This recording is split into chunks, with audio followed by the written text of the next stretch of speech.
Dans les montagnes de l'Atlas, la France, depuis 1910, recrute des goumiers parmi les populations arabes ou berbères du Maroc.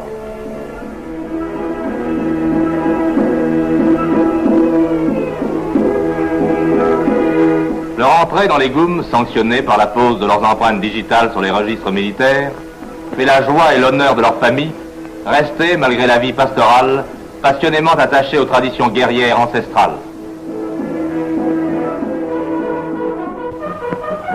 L'appel du clairon annonce que les manœuvres commencent et que le goum va partir pour des exercices de préparation au combat. Les femmes ne sont pas là seulement en spectatrices. Elles aident les guerriers à sceller leur monture. Leur fidélité à la France, qui tend de plus en plus à les entraîner comme des troupes régulières, ont été récompensées.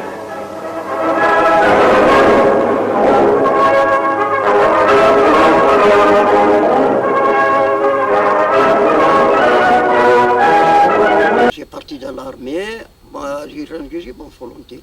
Vous étiez engagé volontaire? Oui, personne qui m'a jamais, personne qui m'a envoyé, qui m'a jamais. Vous n'aviez pas de copain qui vous a dit « Viens à l'armée avec moi » Non. Non, c'est vous qui avez décidé. Moi tout seul. Et pourquoi? Parce que à ce moment-là, il y a beaucoup de la misère plus que maintenant.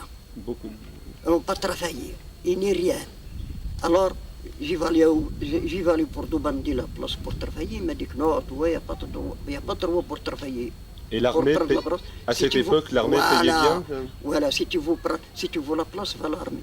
Il y avait Sa Majesté Mohammed V, que Dieu ait son âme, a donné l'accord que les Marocains aillent s'engager dans l'armée française. Avant de vous engager dans l'armée française, quelle vie aviez-vous et qu'est-ce qui vous a poussé à vous engager? Parce que j'avais rien à faire. J'avais rien à faire.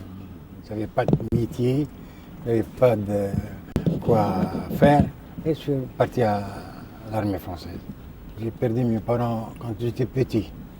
Travailler, voir un petit peu d'argent et je faire quelque chose comme les autres. Et par ailleurs, j'ai été frappé de la gaieté des combattants, parce que ces fiers combattants que j'avais vus, que j'avais connus, qui parlaient peu, qui nous parlaient peu, je les entendais chanter. Ils allaient autour du chapiteau, ils entraient, ils sortaient, ils avaient souvent leur mulet avec eux, parce que le mulet portait les charges, et ils étaient heureux, et pourtant nous étions tout près du front, hein. Les obus de mortier tombaient tout à côté.